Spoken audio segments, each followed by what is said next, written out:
Karena dia di-smash habis-habisan, apa yang dia lakukan? Netnya digulung. Dia pindah ke lapangan lain, setelah itu netnya dia buka lagi, terus nantang kita, ayo kita main bulu tangkis lagi. Dan saya tidak menyalahkan Anda, karena pengetahuan Anda hanya sebatas itu saja. Cakep banget ya cara Anda membuat kesimpulan. Mari kita gas!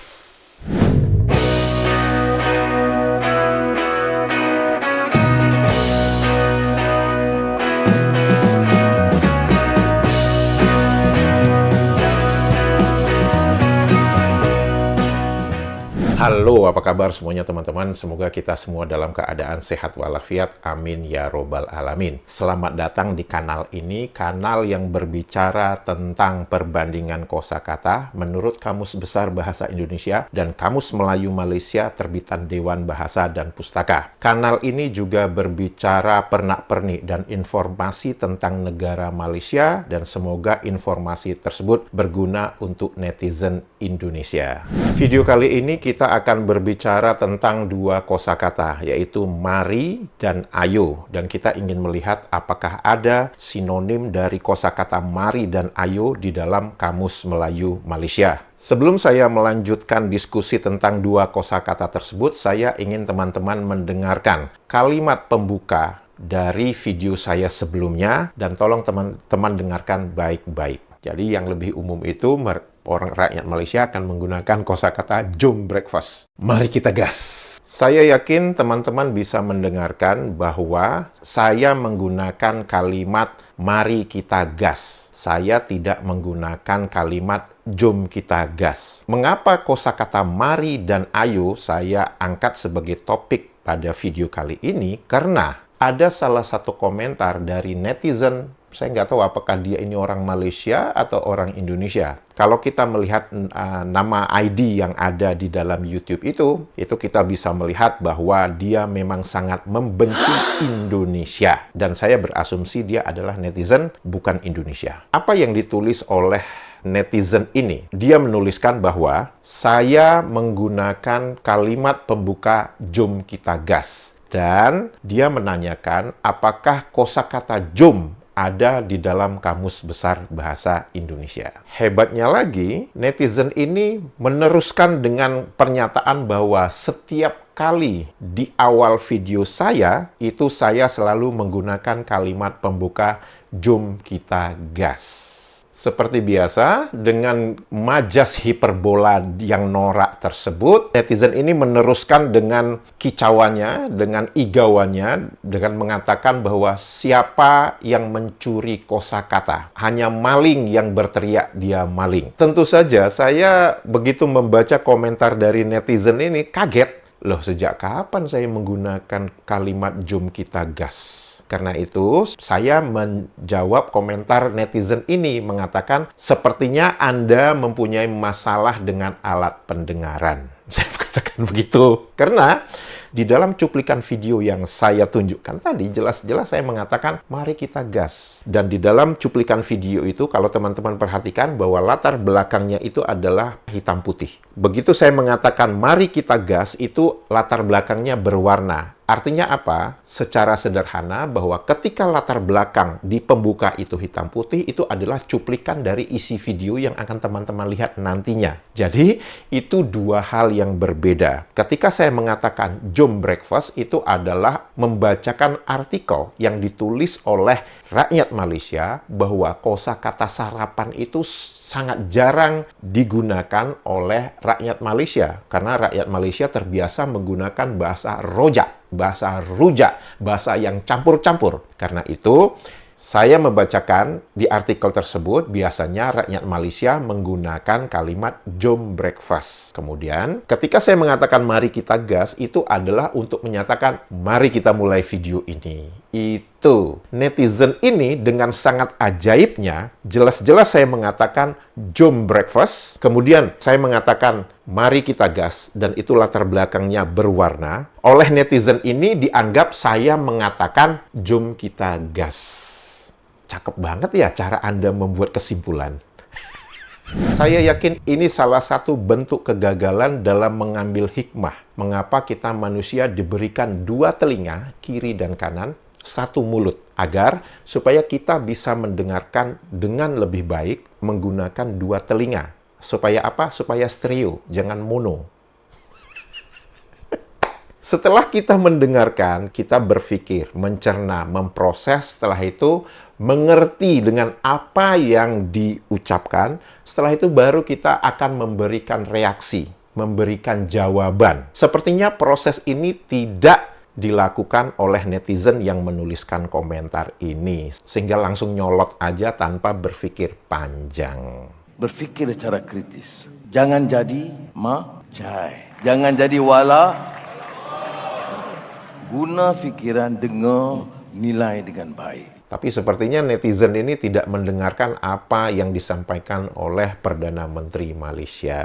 Untuk pengetahuan kita bersama dan untuk menyamakan persepsi, mari kita melihat apa definisi kosakata mari di dalam Kamus Besar Bahasa Indonesia. Suatu kata seru untuk menyatakan ajakan dan sinonimnya ayo. Nah, sekarang mari kita lihat apa definisi kosakata mari di dalam Kamus Melayu Malaysia. Terdapat dua definisi.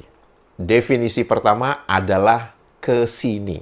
Dengan menggunakan konvensi yang saya sudah menjelaskan di dalam video sebelumnya, di mana definisi pertama itu adalah definisi yang mayoritas pengguna bahasa itu mengerti. Jadi, rakyat Malaysia mengerti kosakata mari itu adalah bermaksud ke sini. Kemudian definisi kedua untuk kosakata mari dituliskan sebagai perkataan untuk mengajak orang berbuat sesuatu, dan sinonimnya ayuh dan silahkan. Teman-teman bisa memperhatikan ya, definisi kedua kosakata mari di dalam Kamus Melayu Malaysia itu sama dengan definisi kosakata mari di dalam Kamus Besar Bahasa Indonesia. Udah, jangan ngeyel, jangan bersikeras sama. Perbedaannya cuma satu. Di sinonim dalam Kamus Besar Bahasa Indonesia dituliskan ayo, di sinonim di dalam Kamus Melayu Malaysia dituliskan ayuh. Apakah perbedaan sinonim ayo dan ayuh itu sengaja? Ya iyalah, kan supaya tidak ingin terlihat Kamus Melayu Malaysia itu mirip persis sama dengan Kamus Besar Bahasa Indonesia. Dan alasan ngeles yang sering kita dengar, oh itu disesuaikan dengan lidah dan pengucapan orang Malaysia. Jadi orang Malaysia susah menyebutkan huruf O di kosakata ayo dalam bahasa Indonesia menjadi ayuh, O jadi U. Kosakata kemoceng di dalam bahasa Indonesia diganti menjadi kemucing, O jadi U. Perhatikan kan polanya itu. Mau memberikan alasan disesuaikan dengan lidah orang Malaysia, whatever it is. Oke? Berbicara tentang kosakata jom yang dituliskan oleh netizen bukan Indonesia ini, di mana dia menuliskan dan menuduh saya menggunakan kalimat jom kita gas. Jom itu adalah kosakata yang terdapat di dalam Kamus Melayu Malaysia yang mempunyai definisi kata ajakan. Dan di situ tertulis dengan jelas bahwa jom ini adalah kosakata yang digunakan dari kedah. Jom tidak ada di dalam Kamus Besar Bahasa Indonesia. Rakyat Indonesia tidak mengenal kosakata jom. Tapi kalau jomblo itu ada. Tolong jangan dituliskan apa definisi jomblo ya di dalam kolom komentar. Ntar kosakata itu diambil lagi oleh Kamus Melayu Malaysia. Dan saya ketawa ngakak-ngakak ketika ada salah satu komentar dari netizen Indonesia yang mengatakan, kami menggunakan kosakata jom, yaitu ketika saya memanggil teman saya yang namanya Jumadi. Kosakata jomblo itu tidak ada di dalam Kamus Melayu Malaysia. Tapi kalau kosakata jolo, saya yakin rakyat Malaysia mengenalnya. Karena jolo ini adalah salah satu orang yang terlibat dalam mega korupsi 1 MDB yang dilakukan oleh mantan Perdana Menteri Malaysia, Najib Razak. Dan jolo ini adalah eksekutornya. Ya. Ada salah satu komentar dari netizen Malaysia ini mengatakan bahwa jom itu adalah kosakata yang digunakan di Malaysia Dan dengan PD-nya, netizen Malaysia ini mengatakan jom itu adalah ayuh yang digunakan di Indonesia. Ini yang saya katakan pede banget lu ya. Kayak lu ngerti bahasa Indonesia aja gitu kan. Ibu, di dalam bahasa Indonesia tidak ada kosakata ayuh. Yang ada itu ayo. Dan saya tidak menyalahkan Anda, karena pengetahuan Anda hanya sebatas itu saja. Kamus Melayu Malaysia Anda itu salah dalam menuliskan seolah-olah itu sebagai bagian dari bahasa Indonesia. Paham ya?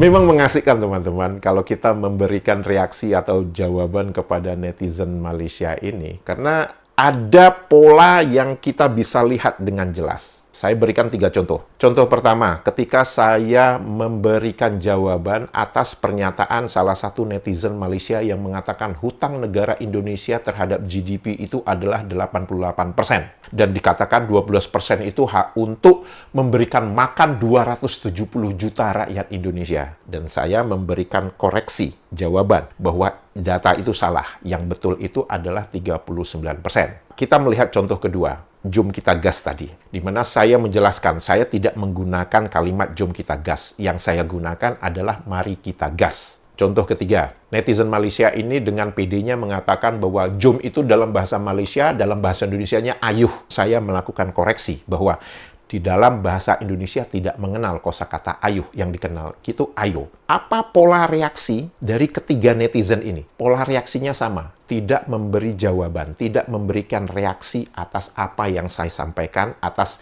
jawaban dan argumentasi saya. Mereka ini seperti kalau saya membuat analogi kalau kita bermain sepak bola, dia nantang-nantang kita untuk main sepak bola, begitu kita udah ngegolin satu, tiang gawangnya dipindah sama dia. Yaitu apa? Mengalihkan topik pembicaraan. Atau tiang gawangnya dia bawa pulang gitu. Jadi kita udah nggak lihat, mana tiang gawangnya tadi? Udah nggak kelihatan. Coba apa? Didiemin. Analogi kedua, seolah-olah kita kayak main bulu tangkis dengan mereka. Mereka nantang-nantang kita main bulu tangkis, ya udah kita main bulu tangkis. Karena dia di smash habis-habisan, apa yang dia lakukan? Naiknya digulung. Dia pindah ke lapangan lain, setelah itu netnya dia buka lagi, terus nantang kita, ayo kita main bulu tangkis lagi. Itu analoginya.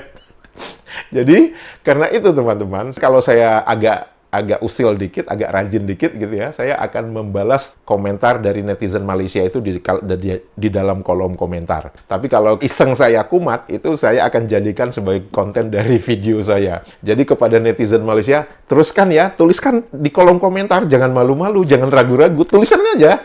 Kalau ntar ada yang norak, ada yang layak untuk dijadikan video konten saya akan lakukan itu, ya.